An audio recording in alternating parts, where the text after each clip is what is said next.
안녕하십니까. 이진건 TV입니다. 시사 논평 이심전심 오늘 이야기 시작하겠습니다. 오늘은 조국밖에 없는 나라냐 이런 주제로 말씀드릴까 합니다. 26일 국회 본회의 대정부 질문에서요 아주 흥미로운 그런 장면이 연출됐습니다. 자유한국당의 권성동 의원이 이낙연 국무총리에게 질문을 하는 그런 순서였는데, 조국 인사참사와 관련해 국민들이 느끼는 허탈감과 분노가 어느 정도라고 보느냐 이렇게 물었더니 이 총리 답변이 이렇습니다. 우리 사회가 공정한가에 대한 깊은 회의가 국민들 사이에 싹 텄다. 특히 가진 사람들이 제도를 자기의 기회로 활용하는 일들이 많이 벌어지고 있는데 대해서 분노하고 있는 것으로 짐작된다. 그러니까 이제 권 의원이 조 장관 해임을 건의할 거냐? 그랬더니 이 총리가 진실이 가려지는데 그리 긴 시간이 걸리지 않을 것이다. 곧 진실이 밝혀질 것이다. 그러니까 자신은 해임 건의할 생각은 없다. 뭐 이런 답변이었겠죠. 그러니까 이제 권 의원이 다시 묻습니다. 인사청문회 다음 날인 7일 조국이 임명해달라고 대통령에게 간청을 했고, 그 다음날 이 총리가 더불어민주당 이해찬 대표와 또 노영민 대통령 비서실장과 만나 조국을 임명하면 안 된다는 결론을 내리고 건의했다고 하는데 사실이냐? 이렇게 물었더니 이 총리가요 답변이 이렇습니다. 예, 확인해 드리기 어렵습니다. 아니라는 게 아니에요. 부인하지는 않지 않습니까? 이 말은 뭐냐면 그랬다는 시인이나 마찬가지죠. 근데 그 뒤에 그 국무위원석에요. 국회 본회의장 국무위원석에 조국 장관도 앉아 있었습니다. 그런데도 이렇게 이야기했거든요. 좀 이상한 게, 아니 임명 재청권자인 국무총리가 반대했는데 대통령이 어떻게 그렇게 임명을 강행할 수 있었을까? 이게 의문스럽네요. 우리나라 헌법 제87조에는요. 그 1항에 국무위원은 국무총리의 제청에 의해서 대통령이 임명한다 이렇게 되어 있습니다. 그리고 3항에는 보면 국무총리는 국무위원에 대한 해임을 대통령에게 건의할 수 있다 이렇게 되어 있고요. 그러니까 국무총리가 사실상 인사권을 갖고 있다 이렇게 보는 게 맞겠죠. 국무총리가 제청하지 않으면 대통령은 임명을 못하는 것 아닙니까? 문자적으로 우리가 보자면. 근데 그 국무총리가 이 사람은 안 되겠다. 제청은커녕 이 사람은 안 되겠다. 임명하지 마세요. 만약에 이렇게 이야기했는데도 대통령이 기어이 임명을 강행했다면 이건 문제가 있는 거죠.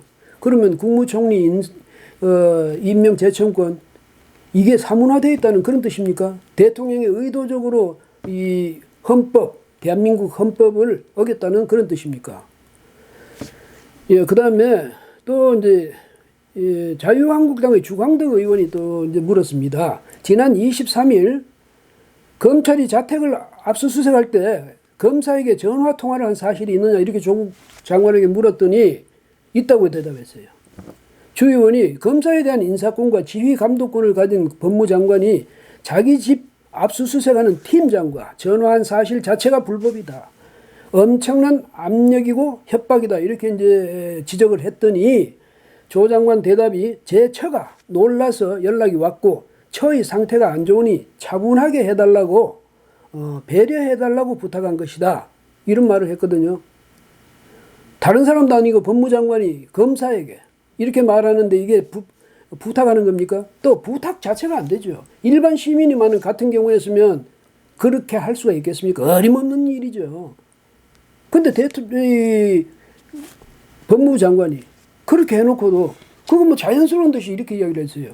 이분의 이 법의식, 법률학자 아닙니까? 법학자. 법학자가 이렇게 법에 대해서 좀 무신경하다. 이건 정 문제지요. 예. 그 다음에 이태규 바른미래당 의원이 평소 주장대로라면 검찰이 소환할 경우 장관직을 사퇴하고 조사를 받는 것이 맞다고 보는데 소환될 경우에 그렇게 하시겠습니까? 사퇴하시겠습니까? 이렇게 물었더니 조 장관 답변이 소환이 되면 소환 통지가 저에게 온다면 그때 제가 고민하겠습니다. 사퇴하겠다는 뜻이 아니죠. 뭐 소환 통지가 오지도 않았지만 만약 소환 통지가 오면 그때 생각한다는 거예요. 그때 생각한다는 거. 사퇴할 생각이 없다는 거죠. 그렇게 사퇴할 것이었으면 지금까지 이렇게 버텼겠습니까? 속으로 아마 그렇게 말했을 겁니다. 그리고 말이죠. 이 상황 속에서 더불어민주당 집권 여당의 그 조국 지키기가 정말 이 정도를 넘어설 정도다. 이렇게 볼 수밖에 없네요. 이해찬 대표는 임명하면 안 된다 이런 생각을 가졌던 것 같이 지금 오늘 이 총리 답변을 보면 그렇게 미루어 짐작할 수 있는데, 이인영 원내대표는 뭐라고 했냐면 26일에 그 의원총회에서 이번 주말에 10만 명 이상의 시민들이 촛불을 들고 서초동, 거기 대검찰청이 있죠. 서초동으로 향한다고 한다. 그것은 검찰 개혁에 대한 행동하는 양심, 깨어있는 시민들의 실천이라고 생각한다. 이렇게 말했어요. 그러면 거기 모이지 않는 사람, 거기 참여하지 않는 사람은 행동하는 양심이 아니고 죽은 양심입니까? 거기 참여하지 않는 시민은 깨어있는 시민이 아니라 잠든 시민입니까? 왜 이렇게 국민을 편가르기를 못해서 이렇게 심한 말을 함부로 하는 겁니까?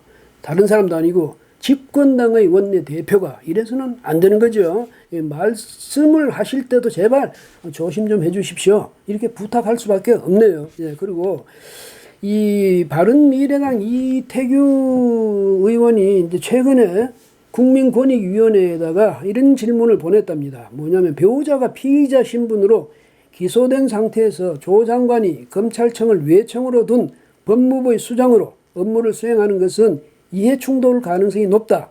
권익위 규정에 근거해서 이해충돌 위반에 해당하느냐? 이렇게 이제 물었더니 25일 날 답변이 왔답니다. 어떤 답변이었냐 하면 정부조직법, 검찰청법, 공무원 행동 강령 등을 고려하면 법무부 장관의 배우자가 검찰 수사를 받고 있는 경우에는 두 사람 사이에 직무 관련성이 있을 수 있다. 그러니까 이게 뭡니까? 이해충돌. 그 위반에 해당된다는 거죠. 그럼 어떻게 해야 됩니까? 조국 장관 사퇴를 하거나 하다못해 이 업무에서 비켜나 있기라도 해야죠. 업무 중지를 하든지 사퇴를 하든지 어쨌든 그렇게 해야 되는데 조국 장관 그럴 생각은 전혀 없죠. 그럴 기미도 전혀 안 보이고. 왜? 그 뒤에 누가 있으니까? 문 대통령이 있으니까 그렇겠죠. 문재인 대통령이 든든한 그런 배경으로 있기 때문에 이렇게 자신만만한지 그건 모르겠습니다만은 조국 한 사람 때문에 온 나라가 지금 얼마나 이렇게 소란스럽습니까? 지난달 9일에 이 후보자로 지명된 이래 지금까지, 그러니까 한 달하고도 지금 20일 가까이 됐죠. 온 나라가 이게 뭡니까? 조국 한 사람의 나라도 아닌데 말이죠. 조국 지키자고 정권적 차원에서 나서고 있고, 국무총리가 이 사람 안 되겠다고, 집권당 대표가 이 사람 안 되겠다고, 대통령 비서실장이 이건 안 되겠다고, 이 사람은 이렇게 생각을 하고 뜻을 모으고 또 대통령에게 총리가 건의했다 이렇게 믿을 만한 그런 정황이 있는데도 불구하고 기어이 대통령이 조국 장관을 고집하는 이유는 그 만약에 밝혀지면 큰일 날 일이 있습니까? 정권적 차원에서 엄청난 그런 판도라 상자가 열릴 그런 위험이 있습니까? 국민도 좀 덜 피곤하게 좀 살 수 없습니까? 국민이 요즘은 너무 피곤해서 못 살겠다는 것 아닙니까? 그래서 대통령 이제 26일 귀국했지 않습니까? 미국 가 있다가 와서. 그랬으면 이제는 결단을 내려줘야죠. 조국 한 사람만이 있는 나라가 아닙니다. 법무장관 할 사람 대한민국에 조국 한 사람뿐인 것도 아닙니다. 잘잘못이 따지겠다는 그 이전에요. 도덕적으로 이미 엄청난 상처를 입었으니까 이 기회에 퇴진하도록, 스스로 물러나도록 대통령이 설득을 하든지 아니면 이 사람을 해임하십시오. 여러분, 오늘은 여기까지 하겠습니다. 고맙습니다.